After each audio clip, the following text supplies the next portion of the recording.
A few years ago, a mom wrote a parenting book that freaked out a lot of people.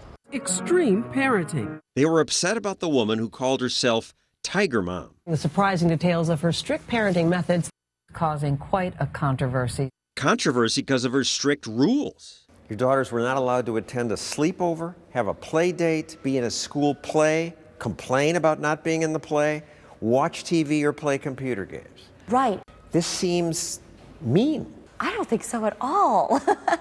I think the message is, I believe in you. You are capable of so much more than you realize. And if you just stop whining and, don't give up and don't make excuses, you can do anything you want in your life. To teach her two daughters that, she forced them to practice violin and piano for hours. Kids have to practice 2, 3, 4, or 5 hours a day. And I think for a lot of normal American parents, that's inconceivable. Her kids excel. Here they are at ages 11 and 14, performing at a grown-up concert. One daughter also excelled in tennis, and at school, the other made valedictorian. But the Tiger Mom's book got lots of criticism. She doesn't let kids make their own decisions. A manual for parents who want to systematically weed out any genuine interest or passion for life. The dream is you just give the child a clarinet and amazing jazz pops out. Or you give the child a piece of paper and, string theory will come out. But before you can invent string theory or invent the theory of relativity, you need to be able to multiply really well. Like, where's childhood? Yes, we want our children to be happy, but it's not the secret to happiness to say, do whatever you want, just enjoy yourself. You called your daughter garbage once. And I mentioned this at a dinner party, and several people walked out. Yeah, I would think so. You're just destroying your child's spirit. To me, the message is, you know what? I think you're better than that. I think you should hold yourself to a higher standard. And honestly, I think, parents these days, they're so terrified of making their children feel bad. Yes, maybe for good reason. Everyone knows Asians are more likely to commit suicide. Except what everyone knows is wrong. Asian Americans actually have among the lowest suicide rates of any group. It's true. The Asian suicide rate is half that of the general population.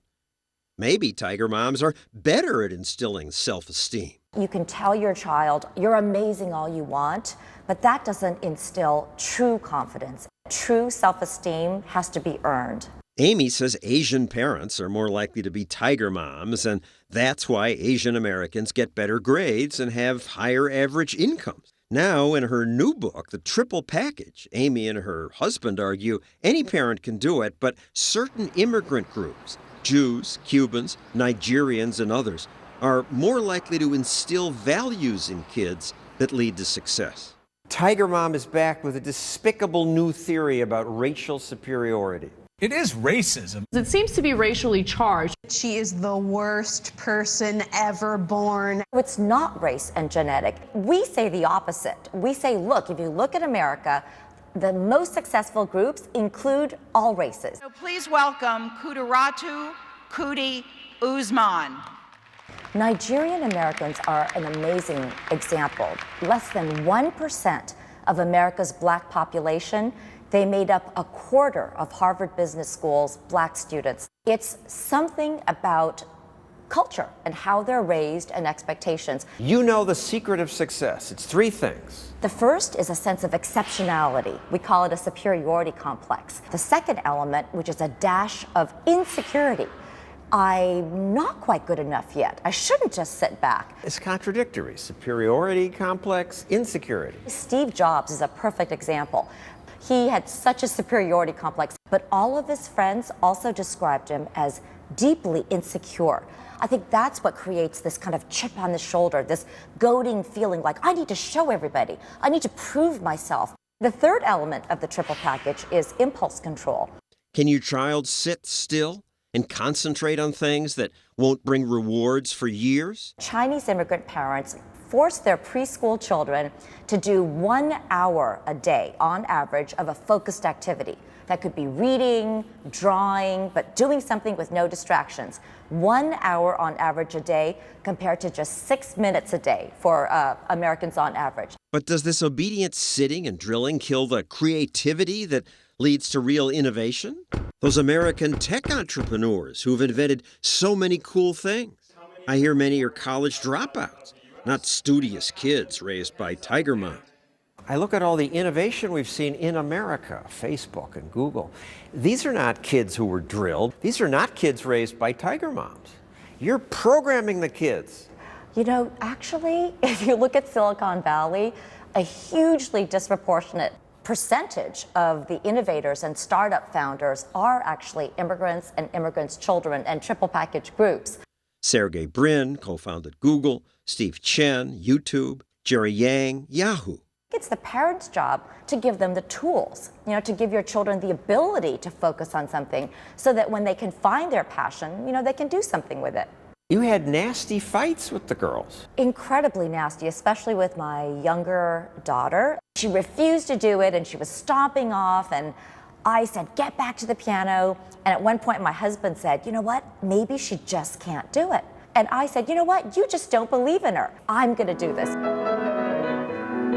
We drilled and it wasn't that pleasant, but then suddenly, after like an hour and a half, her two hands came together. She realized it at the same time that I did, and after that, Lulu refused to leave the piano.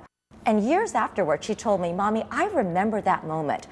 And I think that's a life lesson that lasts forever. I think that's how you instill real confidence. Your daughters like you?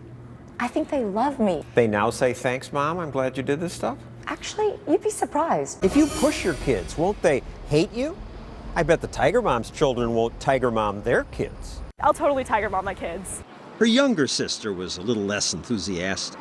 It definitely had its ups and downs. I remember being pulled out of school to practice hours a day, and of course, I'm a 12-year-old kid. I'm gonna say, why do I have to do this? But looking back on it, I couldn't be happier. She just began her freshman year at, where else? Harvard. Her older sister goes here too. Oh, I totally love being raised by my mom. She's awesome. Now, Sophia plans to join the military. 7, 8. She already meets the Army's basic standards, but she wants to get the top score, so she works out often. As a girl, it's important not just to meet the standard, but to kind of exceed it. 7, 8. Kids raised by regular parents, she says, don't have the drive. Going to college was just seeing how many, amazing, brilliant people would encounter an obstacle and just be like, I can't do this. And I can't do this is genuinely a feeling that I have never had. I have what it takes to do absolutely anything.